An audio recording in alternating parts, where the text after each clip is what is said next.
Salut à tous, j'espère que vous allez bien. On se retrouve pour la review de SmackDown du 28 juillet 2023 et on commence le show avec Jey Uso qui fait son entrée. D'ailleurs, un truc que j'ai remarqué depuis pas mal de temps maintenant, c'est que en plus des CGI personnalisés qu'ils font pour les catcheurs, ils font maintenant des overlays spécialisés où on a le petit signet où on a le nom du catcheur. Je trouve ça un petit peu cheap. Je trouve que ça fait toujours un peu cheap. Ils veulent trop en faire trop.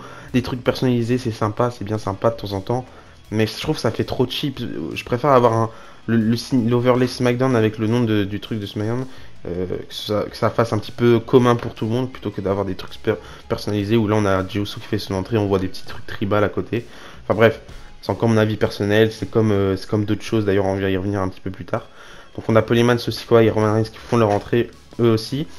On a Roman Reigns qui va commencer par prendre la parole en disant que Jey Uso, il voulait être la tête de la table, il a toujours voulu être le Tribal Chief, sauf que Jey Uso, il le répète encore une fois, il a jamais voulu être le Tribal Chief. Je sais pas pourquoi il répète toujours ça, mais c'est vrai, Jey Uso, il a dit plusieurs fois, il voulait pas être le Tribal Chief. Ce que Jey Uso voulait faire, c'était soutenir Roman Reigns, il croyait en Roman Reigns, il croyait que Roman Reigns pouvait diriger la WWE et diriger leur famille, mais la seule chose qu'il a fait, Roman Reigns, c'était de briser leur famille. À ce moment-là, Roman Reigns va reprendre la parole en disant que lorsque Jey Uso il était blessé, la seule chose que Jey Uso lui il a demandé, c'était un match de championnat tellement il est égoïste.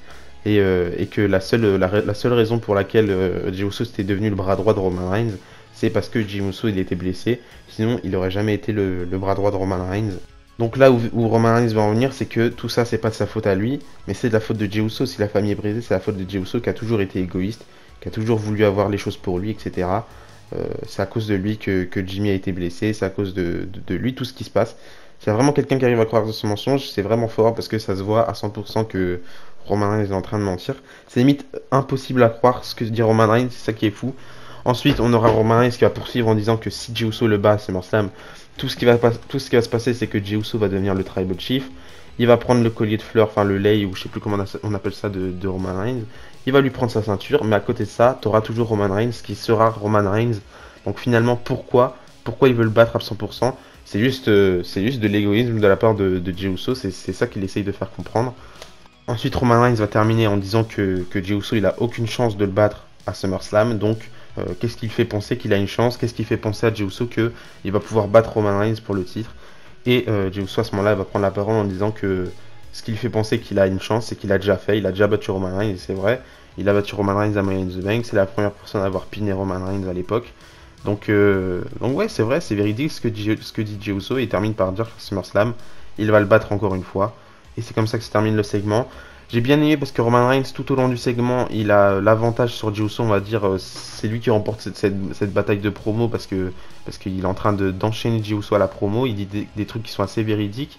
Et à côté de ça, on a Jey Uso qui à la fin dit juste une phrase et ça lui suffit amplement pour remporter cet affrontement, on va dire, de promo. Et j'ai bien aimé cette promo de Jey Uso qui était pas longue, hein, vraiment.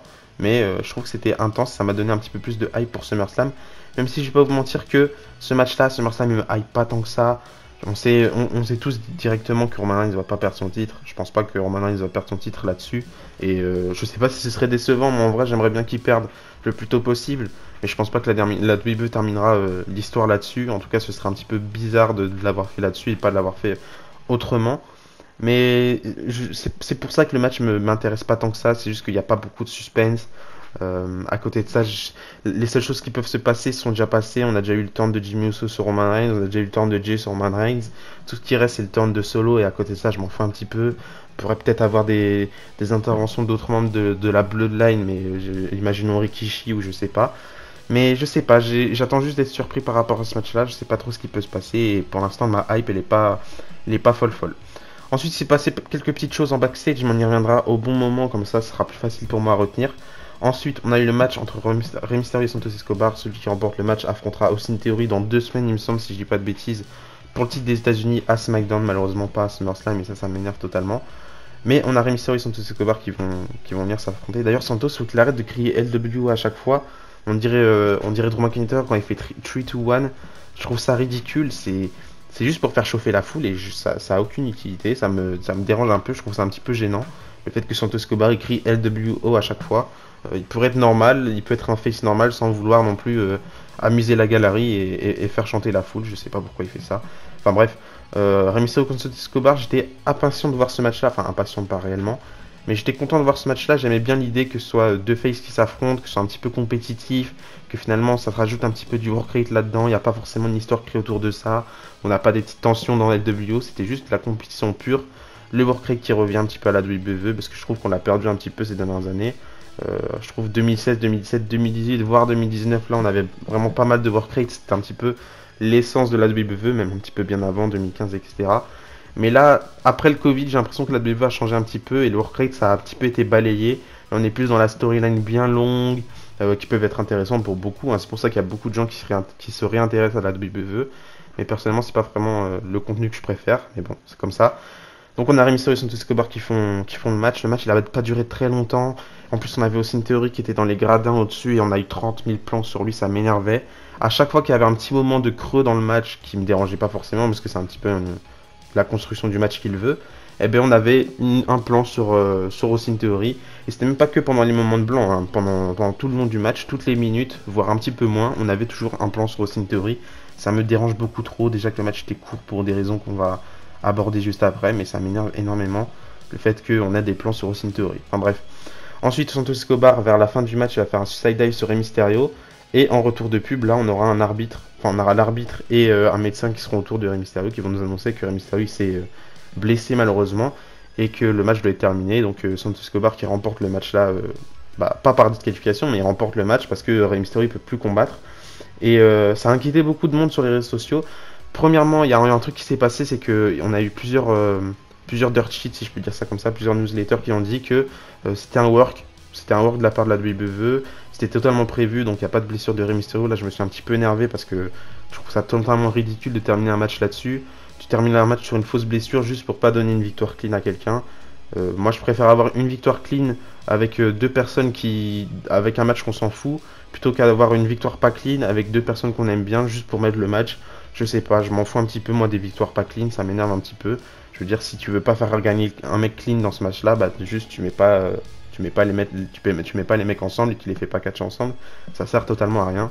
Mais par la suite, les dirt sheets, les newsletters, ils se sont rattrapés en disant que finalement c'était vraiment une vraie blessure et que de base, Santos Escobar il devait remporter le match clean. Mais ce qui s'est passé, c'est qu'il y a eu la blessure, ils ont joué là-dessus, donc finalement ça s'est transformé un petit peu et ça a rattrapé un petit peu la chose. Mais finalement, il y avait bien une blessure de la part de Rey Mysterio qui avait claqué bien sa tête contre le sol. Et même pendant tout le match, je sais pas pourquoi, j'ai l'impression que Rey Mysterio était lent, il avait du mal à appeler les spots, il avait du mal à prendre les spots, il mettait beaucoup de temps à se les prendre. Je sais pas pourquoi, je sais pas ce qu'il avait Rey Mysterio pendant ce match-là. Je l'ai pas senti bien en vrai pendant ce match-là, je sais pas s'il avait quelque chose en tête ou je sais pas s'il était déjà blessé auparavant, je sais pas du tout. Mais j'ai pas trouvé forcément une alchimie entre Rey Mysterio et Santos Escobar alors que ces deux catcheurs normalement c'est censé coller et malheureusement j'ai pas retrouvé cette fluidité autour de Rey Mysterio alors que Santos Escobar il était très très bien dans le match. Mais le match était court un peu à cause de ça et ça m'a un petit peu dérangé et c'est un petit peu dommage. Ensuite, LA Knight a affronté Ashante Diadonis. Avant le match, on a LA Knight qui va faire une petite promo sur tous les membres de Hit Row. J'ai pas trouvé ça incroyable non plus. Et le match non plus, j'ai pas trouvé ça incroyable. Je pense que c'est une mauvaise idée de construire LA Knight comme ça. Si t'as envie vraiment de le construire et de l'établir, fais de catcher contre des personnes qui sont un petit peu plus legit, dans des matchs un petit peu plus compétitifs. Mais là, des victoires rapides sur Ashante, je trouve ça pas top. Après, c'est pas non plus LA Knight qui a le grand niveau in-ring, mais bon, je pense que LA Knight il peut prouver dans le ring et faire des matchs un petit peu plus longs que là, un match qui est très très court contre Ashante. Il remporte le match évidemment, ça fait plaisir à tout le monde sur Twitter. Ensuite, on a eu un segment backstage où on a Street Profits et Bobby Lashley qui sont sur un canapé, un petit peu une reprise de Hit Row, j'allais dire, du Hurt Business de l'époque. Et on a Bobby Lashley qui dit aux Street Profits qu'ils doivent se changer, ils doivent changer de tenue vestimentaire, ils doivent s'habiller classe, et surtout en Joe Dawkins, parce que là il est en sweatshirt, en vêtements de sportif, on va dire, et ça va pas du tout. Donc là on a une meuf qui arrive avec une penderie, avec plein de costards. J'ai trouvé ce segment ridicule un petit peu, parce que même si ça fait sérieux, le hard business, etc., et que c'est intéressant cette histoire avec les Street Profits et Bobby Lashley, je trouve ça ridicule de forcément, une fois que quelqu'un fait un heel turn, une fois que quelqu'un change de gimmick ou je sais pas trop, toujours le repackager, changer sa tenue vestimentaire, changer sa façon de s'habiller, je sais pas, je trouve ça un petit peu ridicule. Je pense que Street Profits avec Bobby Lashley, ils auraient très bien pu rester avec leur tenue de catch habituelle, et je sais pas si ça va changer hein, d'ici là. Mais je trouve ça pas forcément intéressant de toujours repackager les gens, surtout quand ça fonctionnait bien, parce que les Street Profits c'est pas une équipe qui a qui a floppé ou quoi que ce soit. Ils ont toujours bien fonctionné dès leur début dans le roster. Et je vois pas pourquoi il fallait forcément les repackage. Je suis content du heel turn des Street Profits parce que ça fait un truc intéressant. Mais repackager avec des costards, etc. Ça m'intéresse pas trop. Déjà que je suis pas vraiment fan en vrai de cette époque à la WWE où tous les catcheurs ils arrivent en tenue habituelle. Je préfère le côté un petit peu plus sportif où à l'époque les catcheurs ils devaient absolument venir en tenue de catch sur le ring. Peu importe s'ils catchaient ou pas. Et ils mettaient leur petit merchandising sur eux. Je trouve que ça faisait plus authentique plutôt que d'avoir vraiment les catcheurs qui arrivent en tenue de tous les jours. Et ça t'aiguille sur si t'aimes un catcheur ou pas. Parce que forcément si t'aimes pas la tenue vestimentaire d'un catcheur, bah, tu vas un petit peu moins l'apprécier parce que tu vas le trouver un peu ridicule. Un petit peu le problème avec cette Rollins actuellement, je trouve.